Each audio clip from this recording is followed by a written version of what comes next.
Olá, aqui é o professor Costa. Vamos para a aula 5, que diz respeito a visões do ou sobre o oriental e o orientalismo. Vocês devem ter assistido os outros vídeos, as outras aulas. Hoje eu não vou aparecer no vídeo porque eu vou mostrar imagens para vocês, então eu penso que as imagens devam prevalecer. Então começamos agora, próximo slide já começa essa discussão. E como eu tinha prometido para vocês, eu vou ilustrar as aulas com muitas imagens para que a discussão fique cada vez mais bem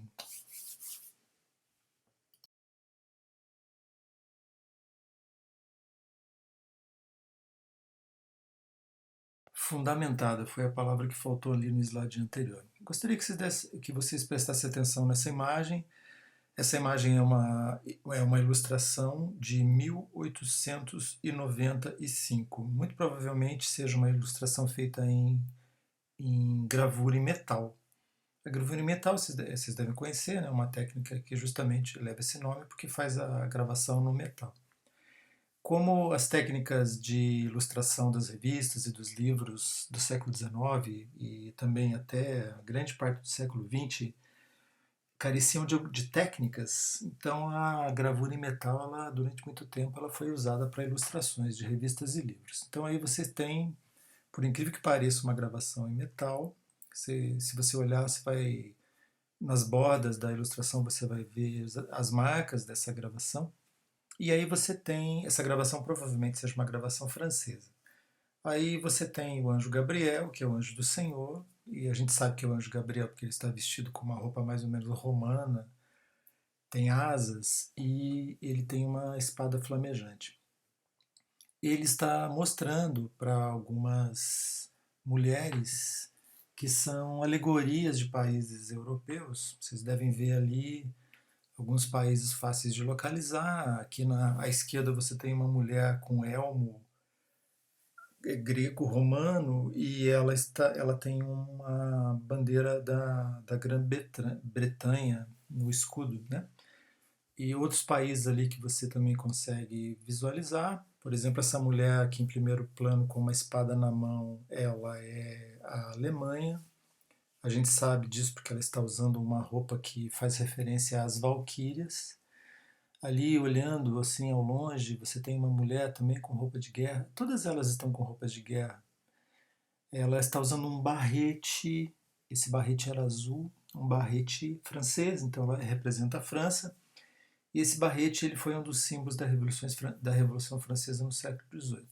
Eu não vou falar de cada uma das mulheres, vocês vão olhar as outras mulheres e vão tentar descobrir quais países elas representam. Mas sob as mulheres ali pairando sobre a cabeça delas, vocês veem uma cruz iluminada, representando que esses países são países cristãos. Não importa se esses países são países cristãos católicos ligados a Roma ou se eles são cristãos não ligados a Roma, eles são países cristãos. O anjo Gabriel mostra lá o Oriente, justamente, e lá no Oriente você tem um Buda sentado, e esse Buda está flamejante. Veja bem, nós temos uma representação de um Buda flamejante. Quem conhece um pouquinho do brahmanismo, quem conhece um pouquinho do budismo tibetano, por exemplo, deve ter ouvido falar em bodhisattvas. Bodhisattva é uma representação de Buda e há vários bodhisattvas, inclusive existe um bodhisattva muito famoso que chama-se Vairapani.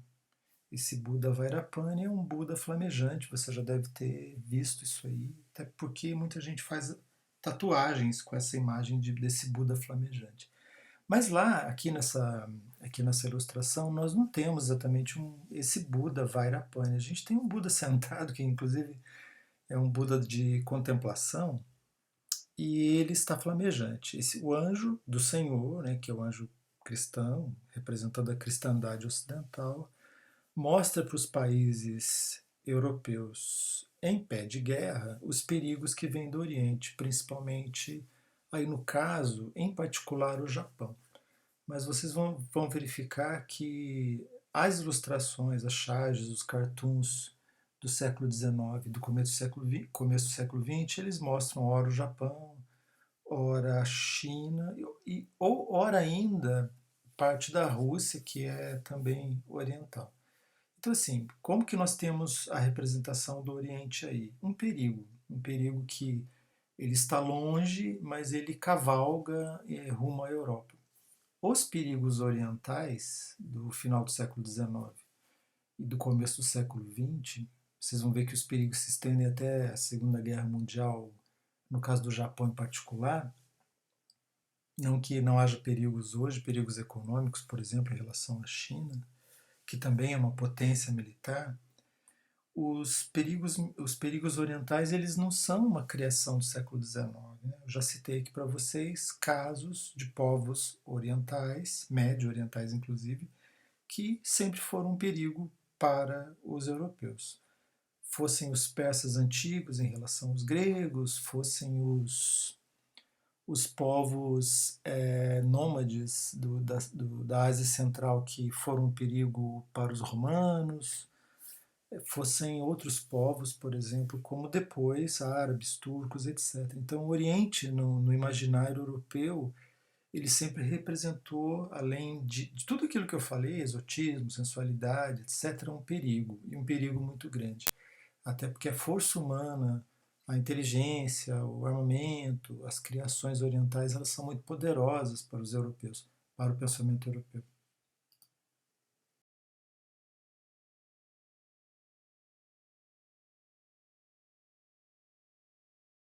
Antes de passar para essa imagem em particular, eu queria terminar fazer um comentário sobre a imagem anterior.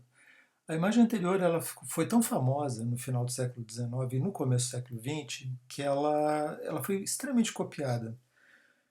Como eu falei para vocês, muito provavelmente ela seja uma imagem francesa, mas ela foi copiada na Inglaterra. E ela virou motivo também de piada em alguns lugares. Então, a Inglaterra, que aparece ali como uma guerreira com escudo, já foi representada como a Rainha Vitória, bêbada, na frente de uma mesa de bar. Na Rússia, por exemplo, essa ilustração também virou motivo de chacota, mas não que os russos também não temessem os perigos orientais, principalmente a China, né? Duas potências, dois países gigantes que já entraram em pé de guerra durante várias situações. Essa ilustração ela foi usada também em outros lugares, né? Por exemplo, na Alemanha, o anjo Gabriel foi trocado por um deus nórdico. Então, não dá para saber exatamente se é Thor ou se é o pai de Thor, que é o Odin Votan, mas ele aparece ali como um deus nórdico, que representação que foi extremamente importante para os alemães.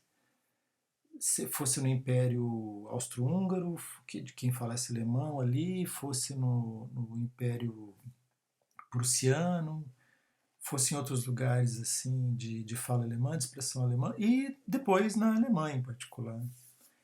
Então nós temos aí uma ilustração bastante requisitada por outros ilustradores que copiaram na hora ironizando, a hora utilizando mesmo seus recursos imagéticos para falar dos perigos orientais.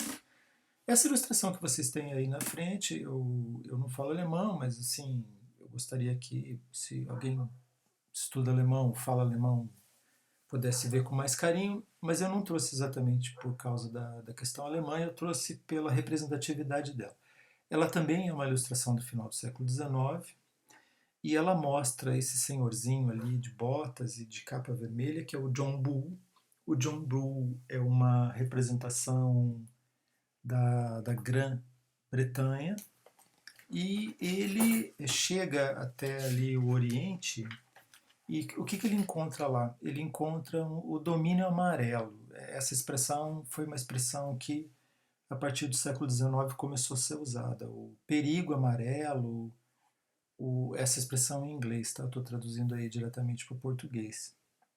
E o que o John Bull encontra ali? Ele encontra um palácio que tem características, vocês podem ver, tem duas características principais. Uma é uma característica um pouco achinesada, vocês podem ver pelos telhados, mas ele tem fundamentalmente ali nas torres características eslavas e principalmente dos eslavos orientais, que são aquelas cúpulas que até hoje você vê em igrejas da Bulgária, da Hungria, da Rússia, etc. Então, o John Bull ele chega e ele vê ali o universo oriental, que é uma mistureba. Inclusive, vocês têm ali no meio uma representação até de uma janela arabesca. Assim.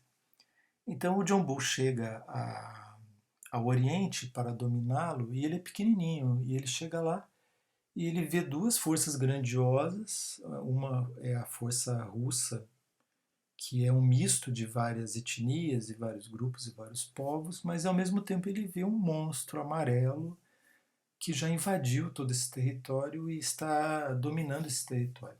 Essa charge ela também foi copiada depois pelos americanos, que ao chegar ao Oriente também encontraram problemas assim. Vocês devem ter estudado a presença inglesa no Oriente, algo que é visto até hoje, né, principalmente na cidade de Hong Kong, em outros lugares também, Índia, etc. E África. E também no mundo médio oriental. Né? Os ingleses foram a potência mais poderosa do planeta até o final da Segunda Guerra Mundial. Eles se gabavam de dizendo que a nação deles, que o império deles era uma nação onde o sol nunca se punha, porque em algum lugar do planeta haveria sol, mesmo que fosse noite no outro hemisfério, no outro lugar.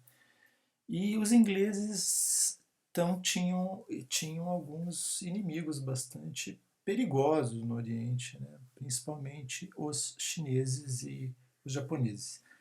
E não quer dizer que eles também não tiveram problemas bastante graves no mundo médio oriental. Mas eu trouxe essa ilustração para mostrar para vocês como que o imaginário dos povos europeus, fosse na Europa continental, fosse na Inglaterra, como que eles se viam perante esses perigos, esses povos orientais e como que eles eram representados. Esse monstro amarelo aí é representado até hoje. Há um artista japonês que eu aconselho muito, que é o Murakami. Não falo do escritor Murakami, falo do pintor Murakami. Até hoje ele representa esses monstros que fazem parte mais do imaginário ocidental do que do oriental. Não quer dizer que lá, no Japão, por exemplo, país do Murakami, também não haja monstros assim que vocês devem conhecer em outros criadores, seja do cinema, seja dos mangás, etc.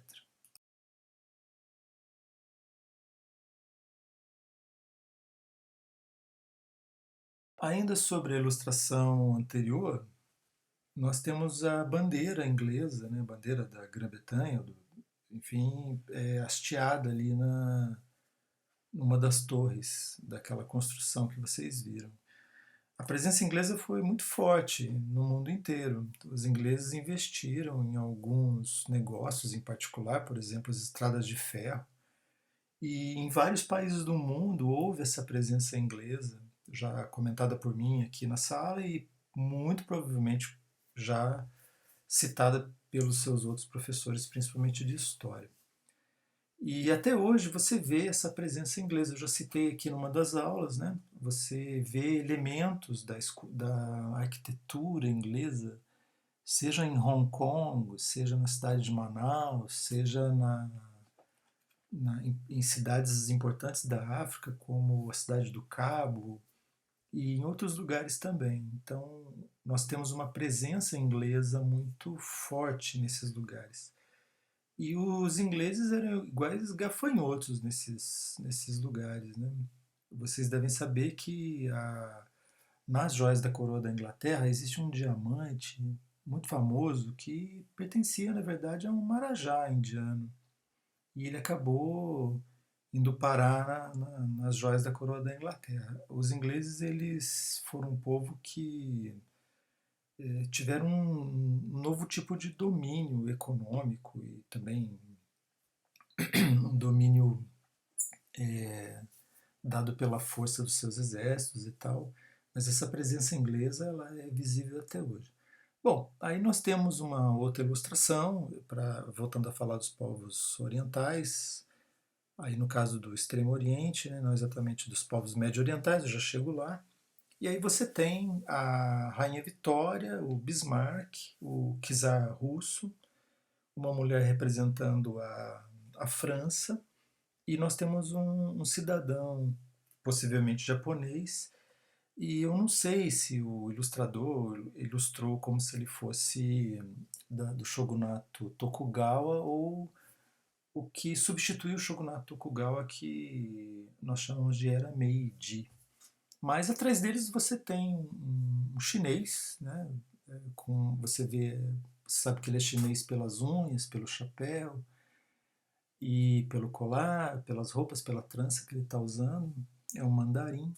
E ele está desesperado em relação a esse fatiamento da China pelas potências europeias e também pelo Japão. Então, aí está uma ilustração bastante interessante na forma de representar os orientais. Como eu tinha falado na outra aula, eles são violentos, eles são feios, eles são vulgares, eles são assim, eles têm características bem negativas. Não que os outros também não tenham, né? Você vê que a França aí, ela tá toda bonitinha, né? Uma mulher, é aquela mulher que aparece lá na pintura romântica francesa, por exemplo, lá, a mulher libertando o povo com seios nus. Mas a Rainha Vitória, está mostrada aí de uma forma bastante caricata, Bismarck também.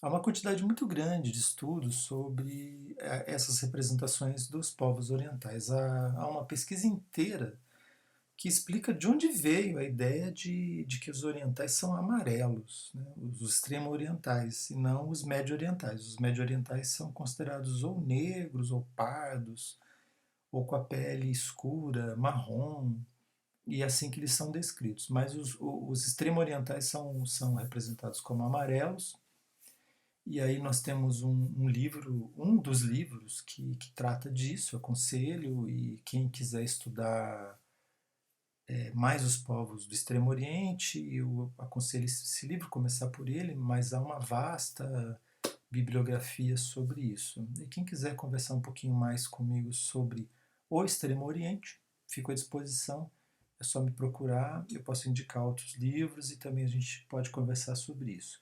Há muita gente do direito, por exemplo, estudando a situação de Macau e Hong Kong. Até uma advogada que eu conheço fez doutorado e ela trabalha com direito comparado e eu sugeri a ela que ela estudasse, por exemplo, a situação atual de Hong Kong e Macau, que através de acordos, né, vão voltar a fazer parte desse império chinês, desse novo país que é a China.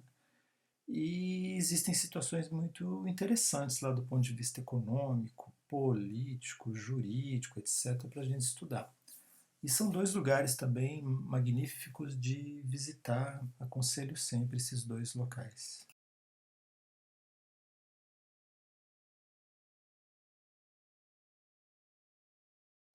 Mas nem sempre a representação dos povos orientais ela é ruim, ela é negativa. Há muitas representações que mostram os povos orientais como inteligentes, limpos, chiques, sofisticados, educados, etc.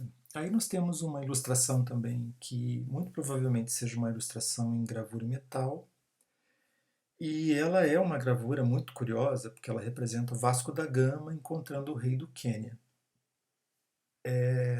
Essa representação é muito estranha porque, na verdade, não é o rei do Quênia que ele está encontrando. Né? Ele está encontrando um cidadão de uma outra localidade, que é do Médio Oriente, pelas roupas, pelo turbante, etc.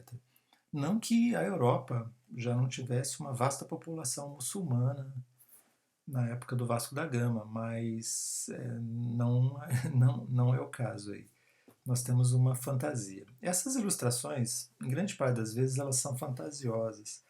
Elas são feitas por uma descrição feita por uma outra pessoa. Essa descrição geralmente é oral ou ela é escrita. E aí o ilustrador ele tem contato com esse imaginário escrito e ou oralizado. Ela mostra como outros povos, que não exatamente árabes, foram representados como tal. porque a presença árabe na Europa, vocês sabem, foi muito forte, muito intensa, e alguns outros povos, então, principalmente africanos, são representados como médio-orientais.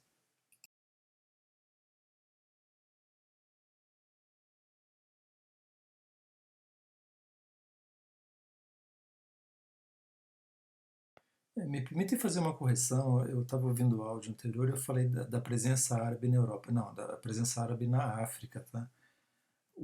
A presença muçulmana na África, aliás, já era bastante grande na época do Vasco da Gama. No norte da África, né? Não na África subsaariana como é hoje. Não na Europa, então. Bom, aqui a gente passa por uma outra série de elementos assim, bastante interessantes de representação, então, de povos realmente médio-orientais.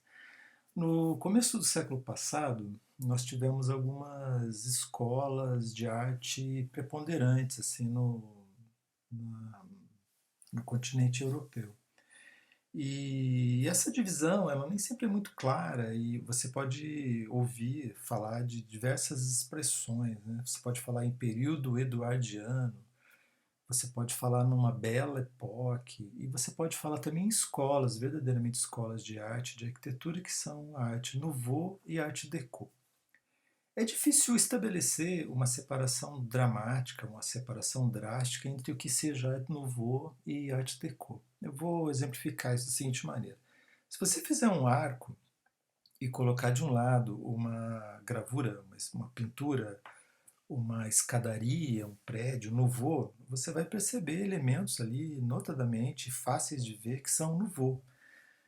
Quer pela falta de simetria, quer pelo ondulamento que haja ali, quer pela representação do mundo vegetal e do mundo animal, e quer ainda pela representação de algumas folhas, como a era, ou de alguns animais, como a libélula, que são extremamente comuns na arte nouveau.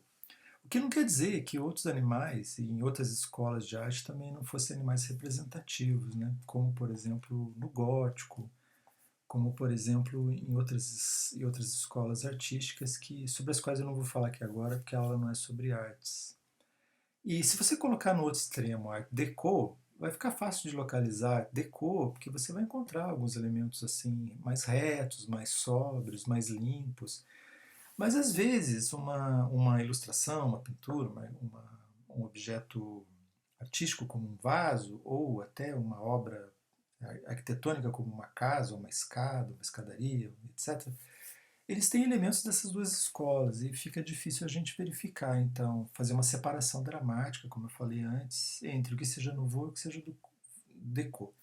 Não é minha função aqui fazer essa separação, mas aí vocês têm uma ilustração e aparece uma mulher que é típica da década de 10 e 20. Veja que ela já está usando cabelo curto, e um vestido que é rente ao corpo, inclusive ele tem uma transparência. Também não é objetivo da aula falar da moda da década de zero, da década de 10, da década de 20, mas eu preciso lembrar a vocês que a Europa passou por uma grande, imensa, muito grande mesmo transformação no vestuário, principalmente na década de 20.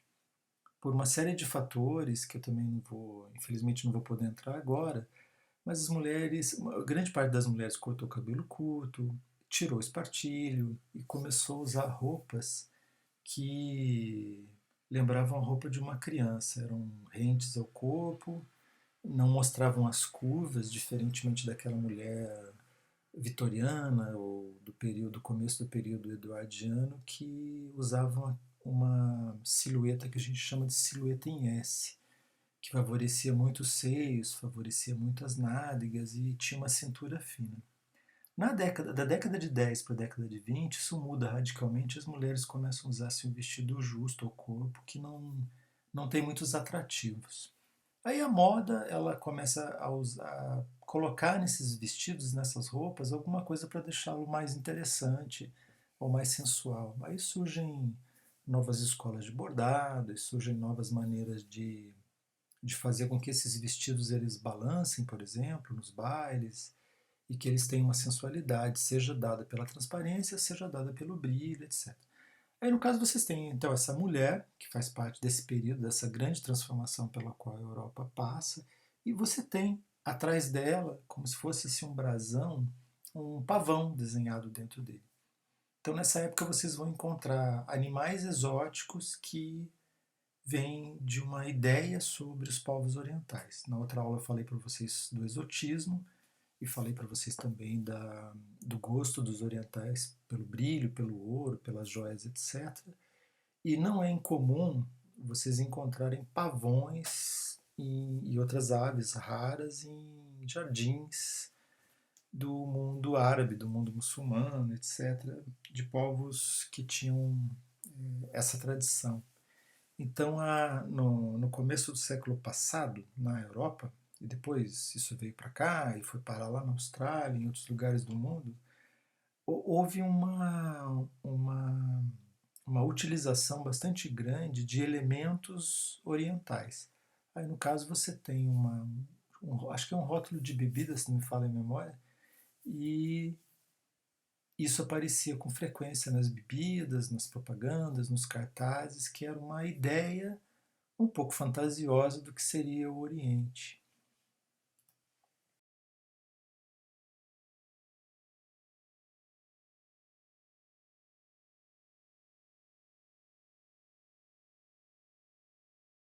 Não se esqueçam que a gente está numa época em que a comunicação é muito precária. Embora já com o advento do rádio, a televisão ia demorar para chegar, tá? Embora a televisão tenha sido inventada lá pelos anos 20, 30, ela só vai funcionar realmente como um elemento de comunicação depois dos anos 50.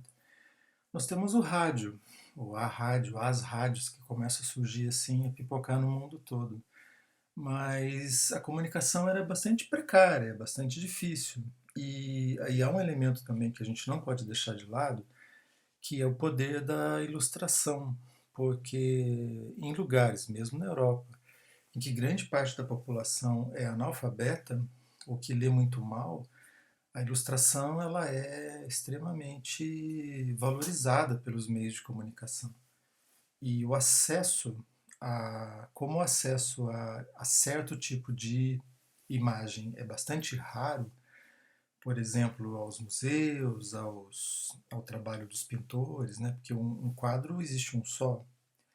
E aí você tem nas revistas uma divulgação maciça de imagens, né? Tanto que o Walter Benjamin vai falar de uma situação em que a imagem ela pode ser reproduzida, né, muitas vezes, centenas de vezes, milhares de vezes, e ela chega mais rápido às pessoas. Bom, também não vou falar aqui da história da ilustração, ou da história das revistas, não é uma aula sobre história da comunicação. A gente tem na faculdade outros cursos e disciplinas específicas sobre isso, mas aqui no caso eu vou mostrar para vocês um ilustrador em particular que não é muito conhecido no Brasil, mas eu faço questão de mostrar para vocês porque ele é muito copiado sem saber, que é o Herté. O Herté ficou famoso por uma série de ilustrações que ele fez principalmente no mundo da moda, no mundo do vestuário feminino, e ele era convidado para ilustrar algumas revistas, algumas publicações europeias, principalmente na França. Aí no caso vocês podem ver, tem uma mulher, né, e um bicho, uma arara, ou um bicho que é um misto de arara com ave do paraíso, com uma cacatua. Acho que é bem essa ideia mesmo, se você olhar na cabeça do bicho, tem um penacho que parece de uma cacatua, ela tem um bico que parece uma arara e tem uma cauda ali que lembra uma ave do paraíso. A mulher, você pode reparar do lado de fora das grades, do lado de lá da gaiola, ela tem elementos do animal. Vocês vão ver que no RT esse jogo entre o humano e o animal é muito comum. Ela tem um penacho na cabeça, ela tem um arranjo na cabeça e os seios nus, algumas joias e uma roupa larga que talvez seja uma capa, alguma coisa assim. Mas essa mulher, por incrível que pareça, ela está representando uma odalisca. Na aula passada eu já tinha falado para vocês sobre essa fantasia dos europeus com as odaliscas. Eu já comentei com vocês que com a chegada das mal traduzidas, dos mal traduzidos textos das Mil e Uma Noites, houve um certo furor na Europa em relação a isso.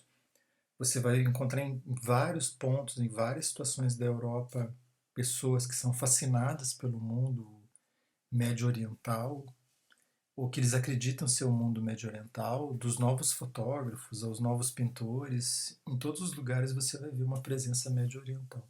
E aí nós temos a fantasia do Herté em relação ao modalisca, como seria o modalisca.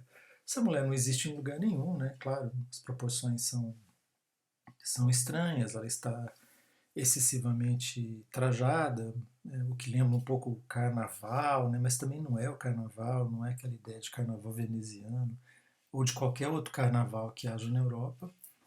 E se vocês quiserem, a gente também pode preparar uma aula inteirinha sobre carnaval, do ponto de vista, por exemplo, do Mikhail Bakhtin, que estudou bastante isso, mas não é o caso. O caso aqui é a gente mostrar como que no imaginário europeu e na construção de um discurso sobre o Oriente e, em particular aqui, sobre os povos médio-orientais, houve essa construção imagética também, que ela é simbólica, ela é, ela faz uma representação de uma ideia, né, não de algo verdadeiro, e ela constrói de forma alegórica aquilo que grande parte das massas europeias acreditava existir no mundo médio-oriental.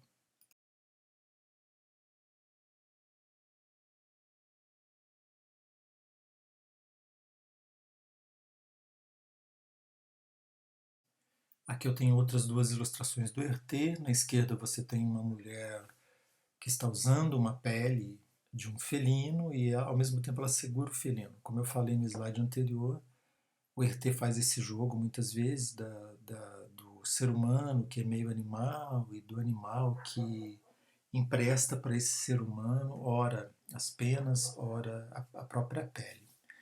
Vocês devem conhecer algum cantor de rock, algum lutador de boxe, ou vocês já devem ter visto algum sheik árabe que tem um felino em casa que não é exatamente um gato. É um guepardo, um leopardo, uma onça, um tigre, etc. Né?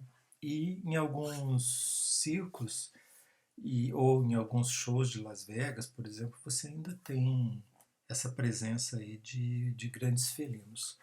Esses grandes felinos eles são representados em muitas ilustrações do mundo árabe e muitas representações do mundo médio-oriental, ora como animais a serem caçados, ora como animais de estimação, e é uma rica tradição desse contato com os felinos, que ora representam a força, ora a beleza, e ora também a possibilidade do ser humano de dominá-lo, que é um animal feroz e assassino. Né? Do outro lado você tem uma melindrosa que tem essa, como eu falei para vocês, ela tem esses atributos assim do que seria uma mulher das Mil e Uma Noites, né? Por incrível que isso possa parecer. Então, assim, o imaginário dos povos europeus ele foi beber nessas fontes e às vezes você tem de forma mais direta, às vezes você tem de forma mais indireta essas representações dos povos médio.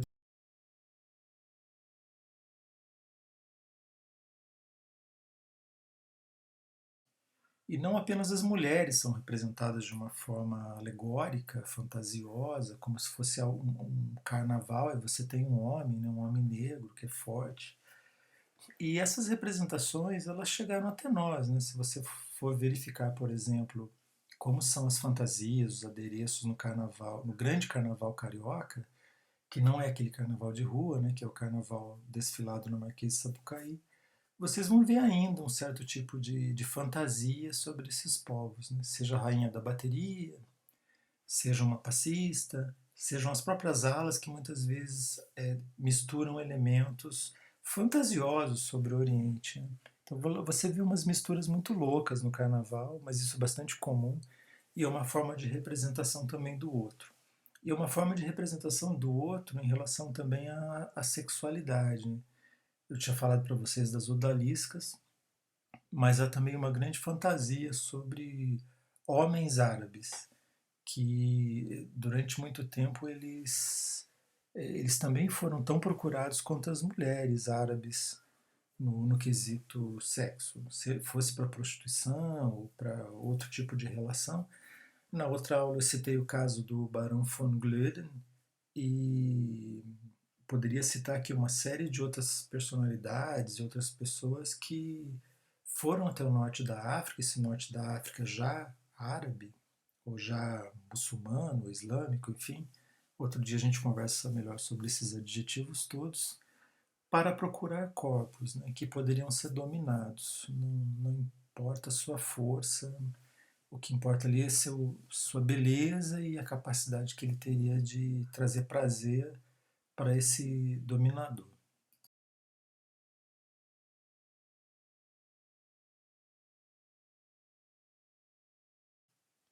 Aqui nós temos não exatamente elementos do mundo médio oriental, nós vamos ter do Extremo Oriente, né, que é, por exemplo, uma fantasia aí sobre o que seria um kimono.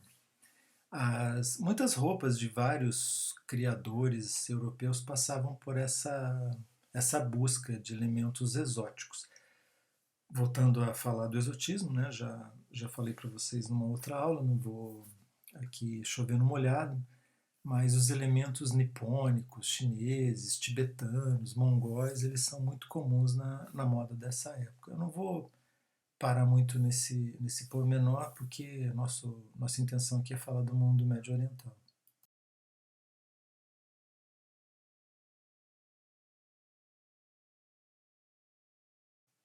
Se você encontrou elementos chineses aí nessa ilustração, sim, você acertou. Mas se você viu algum detalhe ou outro e lembrar de algum povo das Américas, também você não errou, porque essas ilustrações do Herté, elas são realmente uma mistura. Mas há mais elementos aí do Extremo Oriente do que das Américas. Eu também não vou me debruçar muito sobre isso, mas do século XIX para o XX houve óperas, houve literatura, música, houve pintura, houve ilustrações nas revistas que usavam então esses elementos médio-orientais. Como eu já falei, não há exatamente nada de muito novo nessa ilustração, só o fato de que ela é um pouco absurda, porque é uma fantasia assim, bastante livre, né, sobre o que seria algo chinês, né, principalmente essa mulher em cima desse. Esqueci o nome dessa peça, mas essa mulher aí, ela não tem nada de chinesa.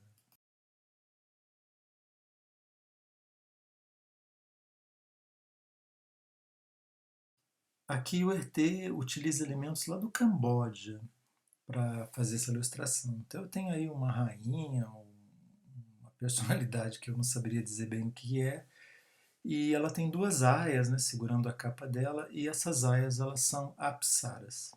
Se você reparar bem no toucado da mulher, parece uma torre, e muito provavelmente ele tenha emprestado lá de templos do Camboja esses elementos para fazer essa ilustração.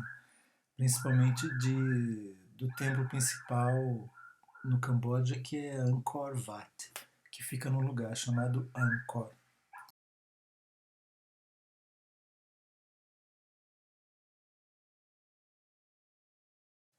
Para essa aula não ficar muito longa, eu vou fazer uma quebra aqui, depois eu gravo a continuidade dela, mostrando outras ilustrações e outras imagens dos povos do Oriente, e vou dar mais ênfase nos povos médio-orientais.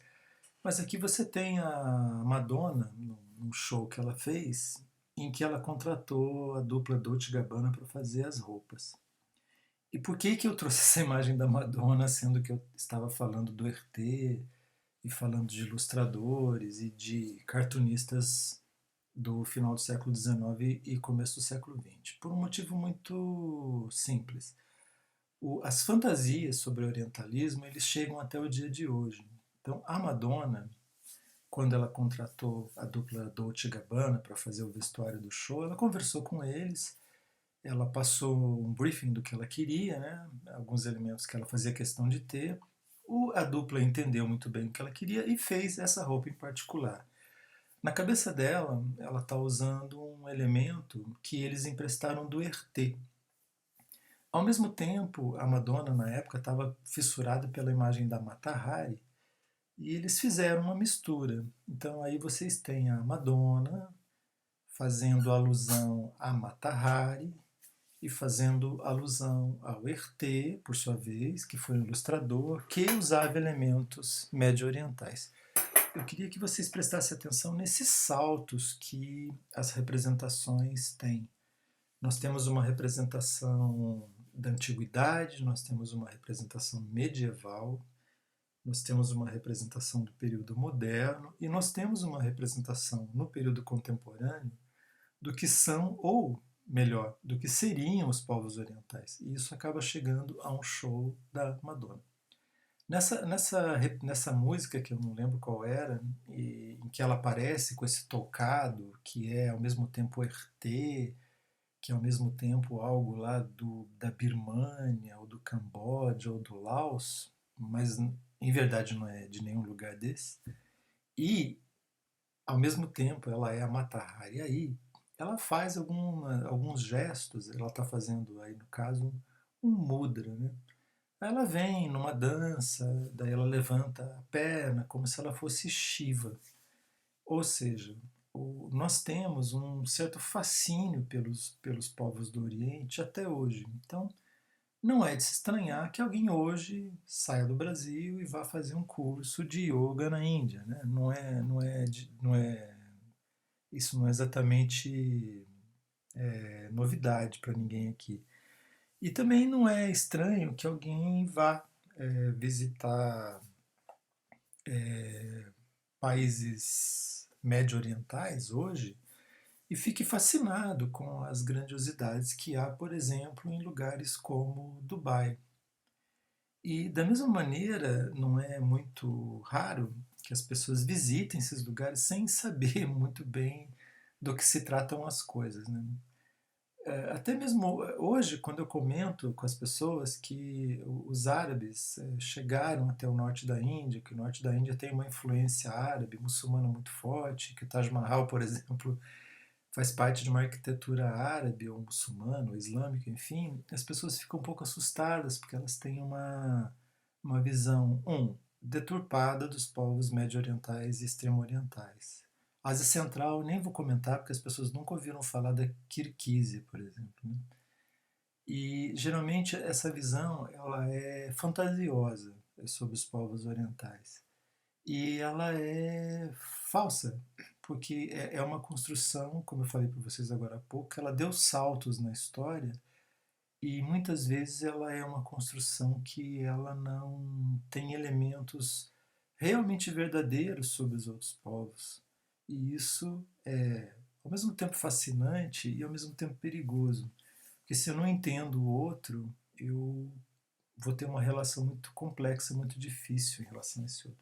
Bom, o show da Madonna era apenas um show, né? Embora para mim, como pesquisador, nada é neutro e tudo tem um sentido e tem um significado, mas o perigo mora quando a gente, por exemplo, quer invadir outro país e torná-lo nossa colônia e transformar as pessoas em nossos vassalos. Aí realmente reside um problema muito grande. Na próxima aula eu continuo essa discussão, mostrando outras imagens, e então eu fico por aqui. Um abraço a todos.